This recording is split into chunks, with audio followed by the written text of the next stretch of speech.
Evidence that our universe might exist inside a black hole? What's up with that? A black hole is a region of space and time where the strength of gravity is so high that light has no path to get out of the object. All paths through space-time curve back in on itself. Normally we think of a hole as a hole in the floor and you fall through, come out the other side. Except it's a three-dimensional hole. You can fall in any direction. That edge beyond which there's no return, we call the event horizon. It's a horizon. The universe has a horizon too. It is a distance beyond which no information can reach us because the universe isn't old enough for light from anything beyond that horizon to have gotten here yet. By the way, the more mass is in a black hole, the bigger the black hole becomes. In fact, if you run the math on it, it's linear. So a black hole that's twice as massive as another one will be twice the diameter.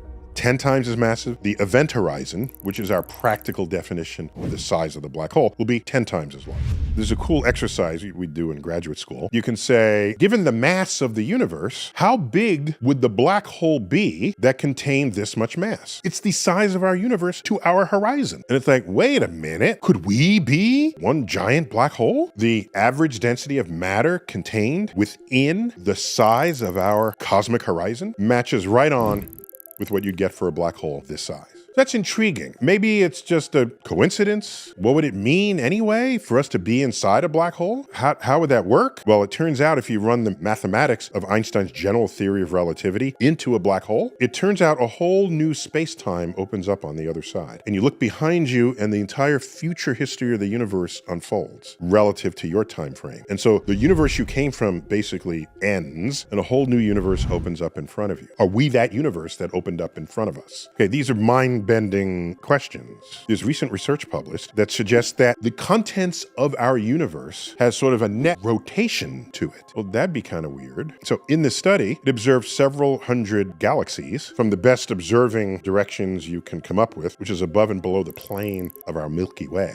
And it noticed a net rotation of spiral galaxies in one direction versus the other. So if you look at spiral galaxies, if half of them sort of rotate like that and the other half rotate the opposite way, then they kind of cancel. But if most of them are rotating in the same sense, in the same direction, then that could hint that there's a net angular momentum of the entire universe. So what did they find? That 2/3 of the spiral galaxies measured rotated in the opposite direction as the Milky Way. So 2/3 is not 100%, but it's certainly more than half. We expect this to just be random. Normally in our lives, we think of something that rotates because some other force set it into motion to do so. And we look in the universe and everything is rotating, and then you ask, what force is making that happen? All of our evidence that when you make a galaxy or a star system or a star or a planet, there's some gas cloud that started it. If the gas cloud has any motion at all, the tiniest amount, as it collapses, its rotation will speed up. The gas cloud that was large, moving just a little, will move much faster as it gets smaller. And you know this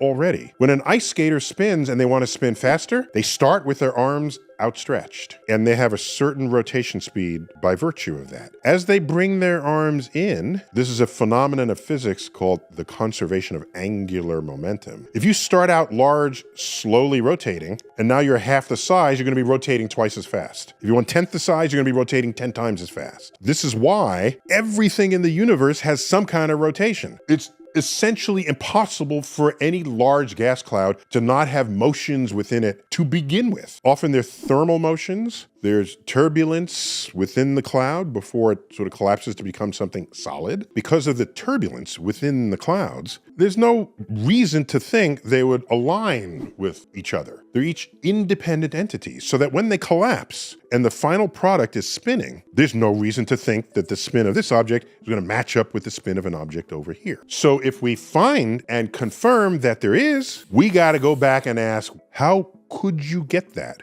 given our expectations of randomness? Well, that was linked to the idea that we might be in a black hole. Here's why. There's only two kinds of information you can obtain that are preserved inside that black hole: the mass, the total mass, and the angular momentum. Because anything falling in, if it falls in with a swirl, toilet bowl style, that angular momentum continues into the black hole itself. If there's a net angular momentum of the universe, where did it come from? It's not obvious that would come from a Big Bang, which is an explosion in all directions statistically evenly. What could it be? It is likely that whatever we mine on the moon will stay on the moon or go to other places in the solar system where we're doing work. Right. It's not likely that the moon has something so valuable that we need to bring it back to Earth. Especially since the moon was carved out of our crust in a collision between a Mars-sized protoplanet and Earth. Right. It sideswipes up, our crust goes into orbit, coalesces to form the moon. Right. And so the moon it's our crust. That's probably not too valuable. No, it's not too valuable. Not too valuable. Yeah. To go there and then bring it back. So now, but suppose we did. Suppose we mined 100% of the moon. All right. Brought the whole damn moon back piece by piece. I love it. Okay? All right, we still have tides. Right. From the sun. The sun. All right, because sun tides are about a third as strong as the moon tides. Right. All right, so you still have tide. Not as big, not as bodacious, but you still have tides. How much heavier does Earth weigh? The moon is a little more than 1% the mass of the Earth. Oh, that's nothing. That's nothing. I ain't doing that. That ain't doing it. That's a mosquito. Like if you weigh 100, a mosquito on an elephant. So if you weigh 100 pounds on Earth, you'd weigh 101 pounds and a little and change. No, that's barely and you worth. fluctuate that. That's just not worth the trip. Between meals and between poop. Right. Okay. You fluctuate. Yeah, that happens to me every morning. Yeah, I mean, get up on the scale like, damn. Go to the bathroom. All right. So yeah, it's not. Don't worry about it. Yeah, it's a big moon, but Earth is even bigger. Can we upload our consciousness into a jar? Can we live forever? Don't open that jar. It's your great great grandfather. You kill him.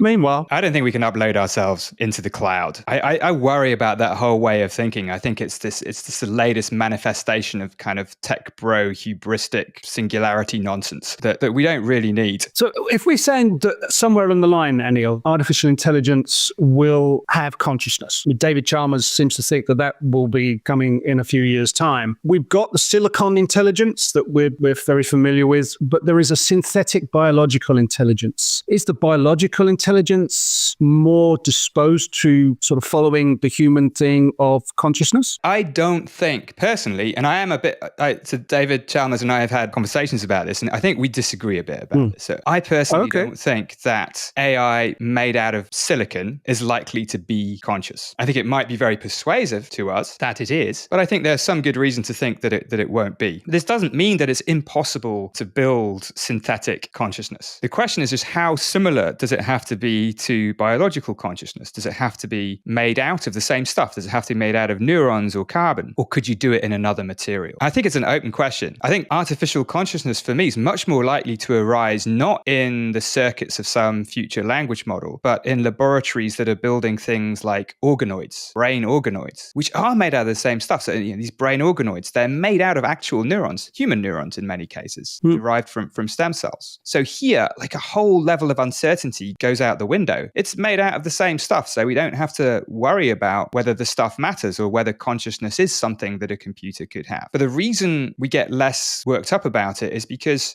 at least so far, these organoids, they don't really do anything very interesting. They just sit there in a dish. And so we don't think they're conscious. Our psychological biases are not exercised in the same way. But as they get more complicated, as they start doing stuff, I think that's where we have the real ethical worries. If I come to this as a physicist, I will not ultimately distinguish between a neuron firing electrochemically and silicon firing electric. Who cares? Who cares what it's made of? If all that matters is the electrochemical signal. So this distinction that people are making feels very needlessly artificial to me. I mean, as a physicist, there's a big difference between what's happening in a silicon chip and what's happening in a brain. It's not... I agree, but there wouldn't have to be in principle, is all I'm saying.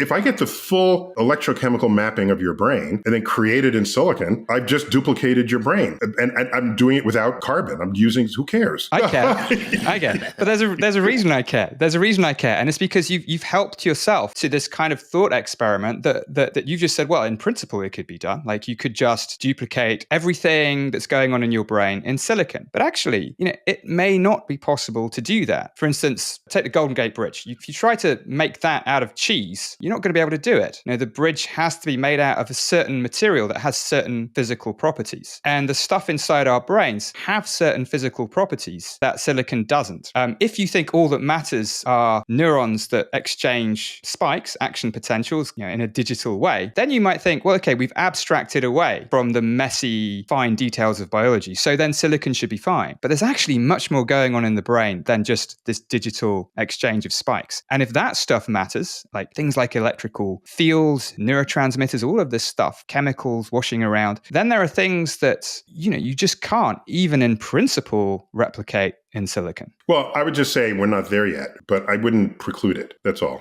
If you cut any hole between any 2 points on Earth, it's a 90-minute trip. Whoa, wait a minute. I'm now confused. Because first we were going the diameter of the Earth. Yes. Okay, and that's from point to point on opposite side. Opposite side. But if we go up this circle and then I cut a hole. Yeah, you're not going through the center. I'm just going straight across. Straight across. But it's a much shorter distance. Yes, it is. So why would it take the same amount of time? Because you're not falling towards the center of the Earth. So the gravitational difference? Yes. The force accelerating you is less. Get out! And it's less by exactly the right amount to cancel how much shorter the distance is. Come on. You stop it right now. Get out of here. Gravitational physics fun. That is amazing. Yeah. So if we're here in New York, right? If we cut a hole straight to Los Angeles, you would jump in the hole. We'd have tracks. Put you on a track. Yes, exactly. And frictionless tracks. Right. Okay. Then Earth will just pull you into the hole because you are getting closer to the center of the Earth. So it's going to accelerate you. You're falling, but not as fast as you would in a direct hole down to the center. And you'll get to the midpoint, which will be under Kansas somewhere, and then you'll decelerate on your way out. You get to Los Angeles 45 minutes later. It'll be the fastest way to get to Los Angeles. I love it. These things are called gravity trains. A gravity train? They've got names. People gravity all over the world join in on the gravity train. Gravity train. That's the OJs, people. From the 1970s, I think. Is it? Yes. Wow. Not even the 80s. I know it from Soul Train.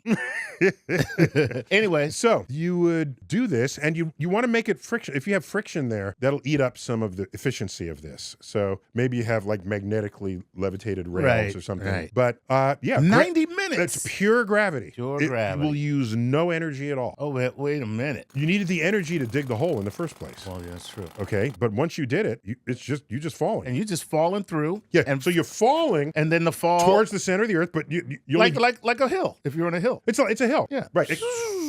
Except in a half pipe. You're not going down and up. It's a straight line. It's a straight line. You can look through and you see. Oh, that is Hollywood. So dope. It's a straight line through the Earth. That's amazing. Yes. What they never do hardly ever do accurately in movies is they'll show a point of view of someone underwater and everything is in perfect focus. Has that ever happened to you? No. No, not ever. No. Everything is blurry. Super blurry. Blurry. Right. Because the light is no longer coming from air, it's coming from water. And the difference in density, because density is what does this, between the water and your eyeball is not as high as the difference in density between the air and your eyeball. Okay. And the bigger the difference in density, the more the light is going to bend. Right. So we're getting some free bend out of the light because it's coming out of the air into our eyes. Getting some free bend. You go underwater, the light is not bending. It does not focus on your retina. Look at that. Okay, so... Oh, you're automatically nearsighted when you go is that underwater. Right? Is it in if it falls short, then you're nearsighted. If okay, it falls this beyond, one, it goes beyond. If it goes it doesn't beyond, focus. then you're farsighted. Farsighted. Right. You are farsighted underwater. Okay. Like for everything, even stuff that's far. Generally, you can't see that far underwater, so it's a moot point. So, Chuck, if you want to see underwater, either you put on goggles, Right. so that the light comes through the goggle, and now it comes through air before it hits your eye. Right. So that's why goggles makes everything clear if you've ever been underwater. Oh, yeah. That's why goggles work. I only use goggles for that reason. For that reason. Okay. Otherwise, you can't see anything. All right. Or give yourself a really fat eyeball lens, chunky fat, to compensate for the fact that the light is coming from water into your eye because it's not bending so much. So a fatter lens will bend it better. Can't just open your eyes real wide. It doesn't underwater. work. Exactly. So give yourself really fat lenses. Fat lens eyeballs, then you can focus. Guess who has really fat lens eyeballs? Don't say fish. Fish. Fishy. Fish have really fat lensed eyeballs. So they're not seeing what we see. No, they know what's going on down there. Oh man, they are seeing in clarity. They don't need goggles. Look at that. They don't need goggles because they got big old fish eyeballs. And in photography, there's a lens that is a very low millimeter lens, very wide field of view. It's called a fisheye lens because it's big and fat. Right. It looks like a big old bug eye fish eyeball. Anybody who knows anything about 90s videos knows about fisheye lenses. What? Because all the 90s videos, they use fisheye lenses. Really? You know? Yeah, for some reason, it became a super popular thing, you know. It was in style. Yeah, Okay. you know, and everybody was up in the, you know, and it made some reason. Oh, to get up in the lens. Yeah, they get up in the lens and it would distort you. And everybody thought that was so cool. Yeah. So fish eyeballs, that's why fisheye is a thing to reference. Give me the fattest lens to make up for the fact that when you're crossing those medium, it needs help. Don't have that fat lens around Charles Liu. He will eat your eyeball. You say, come here, you got something in your eye. You've got your eye and you got your eye and because the way he did it too, he takes his finger, goes in the socket and like scoops it out. Yeah. We all have kids at the table. All the kids just I was feeling that way too. You're lucky if you get me to eat just the fish itself, let alone fish eye. That's, you know. So by the way, this bending of the light as it goes from one medium to the next, it also happens from space to Earth's atmosphere. Right. Okay, the light bends. So sunlight comes through the vacuum of space, hits Earth's atmosphere and bends. And that's why when you see the sun set, it actually set 5 minutes ago. And when you see the sun rise, it actually hasn't risen yet and it's not going to rise for another 5 minutes. So you're seeing the light as it was bent by the atmosphere. Exactly. To show you what you're not actually seeing. Correct. And it bent over the horizon to then hand you the sun before it actually had gotten there. And on the equinoxes, March 21st, September 21st, with people, I was nerdy enough to say, well, if it's equal day and night, let me look at the sunrise and sunset times and see if it splits the day evenly. I did this when I was in middle school and it didn't split evenly. And I was pissed off. I said, then why are you calling it equinox? Which means equinight. I would later learn, as I learned more astronomy and more of the night sky, that sunrise and sunset, it's coming through the atmosphere. The 12 hours of day and night is if there was no atmosphere and then the sun would exactly be on the horizon. Right. But they're sneaking in a few extra minutes because of this on each side. So this is, again, more of just light bending depending on what the medium is that it goes through. So I want to explain a gin particle. I've been waiting for us to actually drink on this show for the longest time. This is different. This relates to time travel. Really? Oh, yeah. I got to tell you the truth. I am completely unfamiliar with the term gin particle for time travel. It doesn't have to be a thing, Okay. a particle. It can be an idea. It is something that is trapped in time. Interesting. I'll give an example. All right. Let's start from pop culture. Remember Back to the Future? Of course. There's the scene where Marty played... Marty! Okay. So Marty is at the dance. Right. Okay. He decides to play because Marvin Berry got his hand injured trying to Hurt his open the hand. trunk. So Marty plays the guitar for him. And then Marty starts playing Chuck Berry. Yes. So this is 1955. The Chuck Berrys didn't really late 50s, early 60s, right? So it predates the actual appearance of, which was it Johnny B. Good? So he's playing it. And Marvin Berry hears it, calls his brother. Hey, Chuck, it's me, Marvin. No, your cousin, Marvin Berry. Yes, Marvin Berry. For the purposes of this bit, I must say my whole name. Right. And so he holds up the phone, and Chuck Berry, who we presume is on the other side of the line, is hearing Johnny B. Good. Johnny B. Good, played by Michael Marty. J. Fox, Michael who J- is Marty. Okay. Marty McFly. So when I first saw that, I said, there they go again, crediting white people people for that. So now white people founded rock and roll. That was my first thought.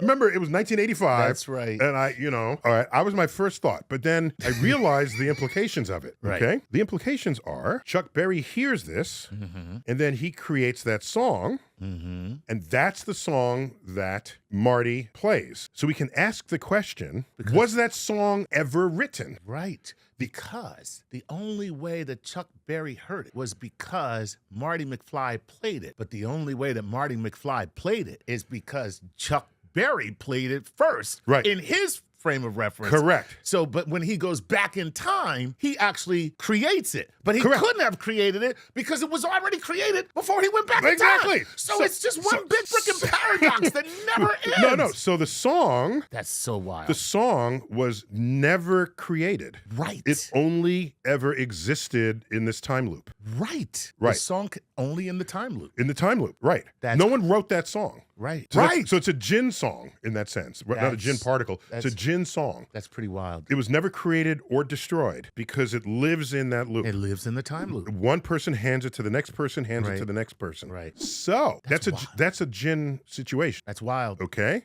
He's slightly misremembering what I said. Oh, no. Okay, that's okay. So as you go up the periodic table, the elements become more and more massive. Right. More and more massive. No doubt about it. You're packing more protons into the nucleus. He mentioned how many protons were in osmium. I forgot he said 76. I'll believe him. Gold was 79, was it? Okay. That's what he said, yeah. Okay, uranium is 92. These are bigger, heavier atoms all the way. That's not what distinguishes osmium. If you create a lump of these materials, a lump of osmium, a lump of gold, a lump of them, how close together will the atoms pack in this lump that you have created? That's the question. It turns out, given the properties of atoms and the periodic table and the quantum physics of nuclei and energy levels in atoms, you can pack osmium atoms closer together than all the other kinds of atoms, thereby making the densest element. Not the heaviest element, the densest element, because now they're packed in close together. So osmium would make the world's best paperweight. I mean, it could make a wedding ring. How come we don't use it in place of any of these precious metals? Why'd you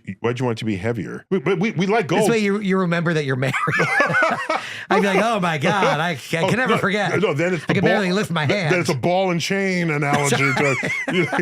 Here's the osmium ball you're going to carry around. So that's the only difference. And just to quantify how dense these things are, a cubic foot of gold. Oh my gosh, it's like Right. Gold has 2.5 times the density of iron. That's gold. And osmium tops that. And osmium, I think, may be used in the tips of some fountain pens because it has to be very hard because you're pressing on it. There's a lot of pressure there. So it has its utilities. Sure. But paperweights are not among them. Right. So that's why. We're talking about the density of an aggregate of those atoms, not the weight of an atom itself. If gravity is the effect of the mass bending space, then why, when a star goes supernova, space still bent for a black hole to form instead of immediately unbending? It is as matter is blown apart, or better said, what makes space remember what was there before, so when it blows and matter is dispersed, space won't recover back but stay bent as a black hole. Did you get all of that? Wow. Stars above a certain mass, when they die, will go as supernova, and they'll leave behind a neutron star. Stars of even higher mass, we're not entirely certain of the boundary of this, but stars of a higher mass can go supernova and make a black hole. Stars of even higher mass, the supernova never gets out. Black hole all the way. So only in that last case is all the mass of the entire system part of the black hole. And the space-time curvature at the end was the same as it was in the beginning. Whereas the one where some gets blown out and others become a black hole, yeah, that black hole does not have the full gravity that the whole system had before because half of it got blown away. It's that simple. So he's right to think about this, but the answer is not that deep. That's pretty good. Okay. Yeah. How can a gravitational singularity exist if infinite curvature means infinite time? We do not have a good way to talk about the singularity. Would you say the jury is out? What I would say is that's why we have string theorists, to bridge the gap between quantum physics and general relativity. One, the theory of the small, the other, the theory of the large. But at the beginning of the universe, the large was small. Whole universes were operating in the quantum realm. And I've seen Ant-Man. I get it. Yeah, well, there you go. Okay. So if that's the case, what's happening at the singularity? Because you don't get singularities in quantum physics, you get it in general relativity. So that's where it's been said the singularity is where God divides by zero. Have you divided by zero lately? Error. Yes. Yes. Yes. Error. I do a magic trick where I have people put stuff into a calculator, and if they divide by 0, there's no magic trick because there's just an error. So I very much, it's very salient for me. Wow. Okay. To avoid the divide by 0. If you divide by 0, it's an error. It's undefined. We don't know what to do there. Yet we know these two theories work in their own realm, their own regimes, the small and the large. You bring them together, it's a shotgun wedding that won't necessarily work as you had planned. So we got top people working on it. So no, we can't tell you what's happening inside the singularity. All right. Remains a mystery. Yes.